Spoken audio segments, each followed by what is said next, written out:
Hello everyone, आज है 12 जुलाई और आज इस वीडियो में हम बात करने जा रहे हैं आईडीएफसी फर्स्ट बैंक के बारे में। 34 रुपए का ये शेयर है और वीडियो में डिस्कस करेंगे कि जब ये शेयर इस प्राइस पे ट्रेड कर रहा है तो खरीदारी के मौके हैं कि नहीं, और इस बैंक का लॉन्ग टर्म के लिए फ्यूचर भी है कि नहीं, वो भी डिस्कस करेंगे। लेकिन उससे पहले अगर आपने अभी तक चैनल को सब्सक्राइब नहीं किया है तो प्लीज अभी इसे सब्सक्राइब कर लीजिए, क्योंकि आगे भी बहुत सारे वीडियोस हैं जो आपको काफी ज्यादा हेल्प करेंगे। तो 34 रुपए का शेयर है आईडीएफसी फर्स्ट बैंक का, और अगर पिछले एक महीने में देखें तो 3.5% का ग्रोथ भी है। 30 रुपए से भी नीचे शेयर चला गया था, उसके बाद लगातार भागना शुरू किया, अच्छी रफ्तार पकड़ी है उसके बाद इसने। इवन एक साल की अगर हम बात करें तब तो 37% के आसपास की गिरावट है। 55 रुपीज का शेयर था, टूट के 40 पर आया था, वापस बाउंस बैक करके 50 रुपए से भी ऊपर पहुंचा ये, लेकिन उसके बाद लगातार टूट रहा है। बीच बीच में अगर तेजी भी आई फिर टूटता गया, लेकिन हालांकि जब गिरावट आ रही थी तो उसके रीजंस भी थे। बढ़ता इन्फ्लेशन और बढ़ते इंटरेस्ट रेट ने कहीं ना कहीं इनकी कमर तोड़ी जरूर है और बाजार का मूड बिगाड़ा भी जरूर है। और IDFC first bank company bank तो अच्छा है, लेकिन देखो पिछले कुछ सालों से परफॉर्मेंस अच्छी नहीं है। 5 साल में भी अगर हम देखें तो 45-46% की गिरावट है अभी भी। और इस बीच कोविड के वक्त अगर हम देखें तो ये 20 रुपए से भी नीचे चला गया था, लेकिन बाद में बढ़िया रफ्तार पकड़ी और ये वो दौर था जब बैंक ने प्रॉफिट दिखाना शुरू किया था। लेकिन उसके बाद जब गिरावट आई, और वो भी तब आई जब पहले क्वार्टर में, पिछले साल 2022 फाइनेंशियल ईयर के पहले क्वार्टर में 630 करोड़ का जब लॉस दिखाया, तब इसकी गिरावट की शुरुआत हुई। लेकिन उसके बाद की अगर आप क्वार्टर्स पर नजर करें तो बैंक ने लगातार इंप्रूवमेंट दिखाई है, लगातार अच्छे प्रॉफिट इन्होंने कमा कर दिए हैं। अब देखना इंटरेस्टिंग होगा कि यहां से अब ये कितना बड़ा बाउंस बैक करेगा, लेकिन मुझे लगता है कि देखो अवॉइड करने वाला बैंक तो नहीं है ये, डेफिनेटली पोटेंशियल जरूर है अगर ये सस्ता मिले, नीचे के प्राइस पर मिले। लार्ज कैप शेयर है, 21,000 करोड़ से भी ज्यादा का इसका मार्केट कैप है। वॉल्यूम देखिए तो 64-65 लाख के आसपास देखने को मिल रहा है, और पिछले क्वार्टर में भैया छक्के लगाए हैं इसने। इनके अगर हम बात करें रेवेन्यू की तो 4,500 करोड़ से भी ज्यादा के रेवेन्यू है और 340 करोड़ से भी ज्यादा का प्रॉफिट इसने कमा कर दिया है। तो डेफिनेटली बहुत ही अच्छी बात तो जरूर है ये। प्रमोटर का एक भी शेयर गिरवी नहीं, अच्छी बात है। प्रमोटर के पास 36.49% की होल्डिंग है। हाईएस्ट पब्लिक शेयर में ग्लोबल डेल इन्वेस्टमेंट है 7.59% की होल्डिंग के साथ। डिविडेंड की अगर हम बात करें तो 2018 के बाद इन्होंने डिविडेंड पे नहीं किया है। आखिरी डिविडेंड 2018 में पे किया था आईडीएफसी फर्स्ट बैंक ने। यहां पर अगर आप देखो तो अरिहंत कैपिटल की अकुमुलेट करने की सलाह है, 59 का टारगेट है।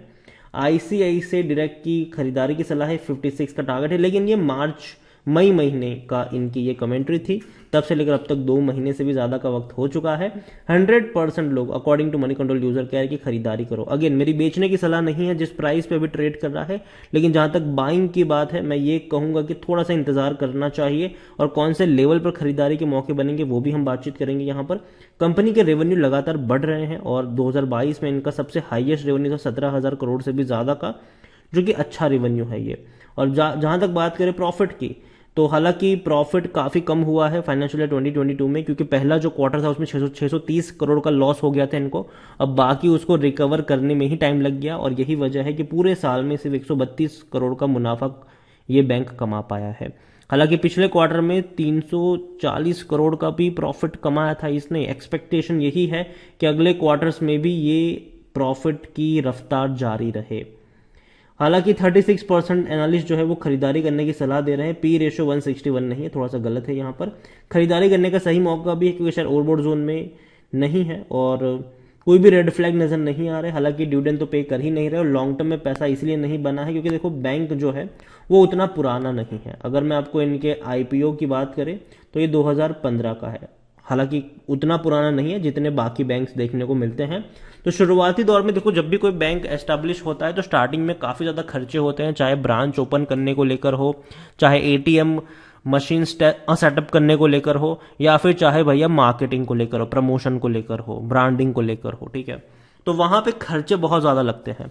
लेकिन अब धीरे धीरे बैंक ने कहा है कि भैया ऑलरेडी उनके जितने ब्रांच सेटअप होने थे वो हो चुके हैं, धीरे धीरे बाकी के सेट होते रहेंगे। लेकिन जो मेनली इनका जो खर्चा था ब्रांडिंग को लेकर, मार्केटिंग को लेकर, अब वो कम होगा क्योंकि बैंक ऑलरेडी एक अपनी अच्छी ब्रांड पोजीशन बना चुकी है, वैल्यू बना चुकी है। तो कहीं ना कहीं वहां पर खर्चे कम हो सकते हैं आने वाले दिनों में, और ये वजह जरूर है कि शायद चीजें टर्न अराउंड होती नजर भी आ सकती है आईडीएफसी फर्स्ट बैंक में। यहां पर अगर मैं शेयर होल्डिंग की बात करने जाऊं तो शेयर होल्डिंग में प्रमोटर के पास 36.49% की होल्डिंग है, 3.65 म्यूचुअल फंड के पास है, 5.94 डोमेस्टिक इंस्टीट्यूशन के पास है, 13.48 एफआईएस के पास है, 40.44 रिटेल और अदर्स के पास है। इसमें भी जो कोर रिटेलर्स है, मतलब आप और हमारे जैसे लोग, उनके पास 14.86% की होल्डिंग देखने को मिल रही है। देखो, आईडीएफसी फर्स्ट बैंक, मैं ये नहीं कह रहा हूं कि बहुत ही दमदार बैंक है, अभी के अभी जाके खरीद लो, लेकिन अगर सस्ता मिलता है तो मौके जरूर बनेंगे यहां पर। और वो लेवल कहां पर नजर आता है? वो लेवल नजर आता है 30 रुपए के आसपास। अगर 30 रुपए के आसपास बैंक का शेयर नजर आता है तो हल्का फुल्का रिस्क अगर आप लेना चाहो तो उस लेवल पर ले सकते हो। बैंक जो है वो दिक्कत में नहीं है। पहली चीज, बैंक रेवेन्यू भी कमा रही है, बैंक प्रॉफिट भी कमा रहा है, और आने वाले दौर में एक्सपेक्ट तो यही किया जा रहा है कि ये प्रॉफिट भी बढ़ेंगे, रेवेन्यू भी इनके बढ़ेंगे।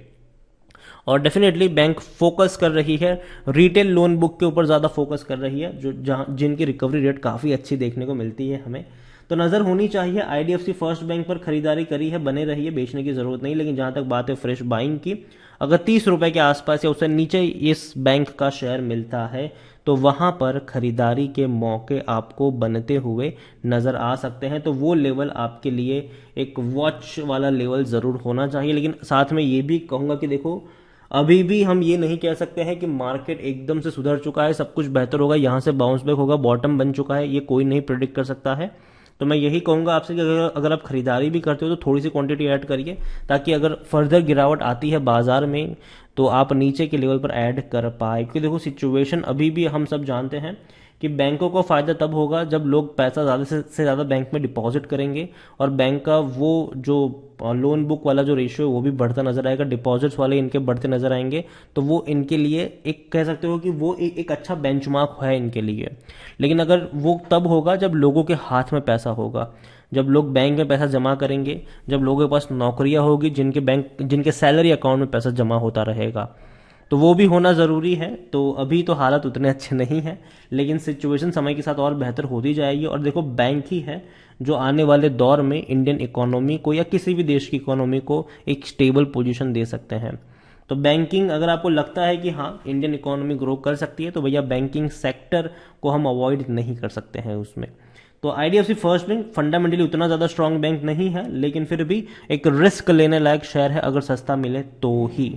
और मैंने पहले भी कहा है कि अगर आप बैंकिंग सेक्टर से किसी शेयर को चूज करते हैं तो एचडीएफसी बैंक आपकी पहली पसंद होना चाहिए। और डेफिनेटली काफी सस्ता ये मिल भी रहा है, और अभी थोड़ा और सस्ता हो भी सकता है आने वाले दिनों में। तो नजर हो आप यहां पर भी बनाए रख सकते हो। वीडियो को यहीं पे एंड करूंगा, पसंद आया हो तो लाइक कर शेयर करें। चैनल पर अगर पहली बार आए तो प्लीज सब्सक्राइब करें, और आईडीएफसी फर्स्ट बैंक के बारे में आप क्या सोचते हैं वो भी आप मुझे कमेंट में लिखकर बता सकते हैं। Thank you.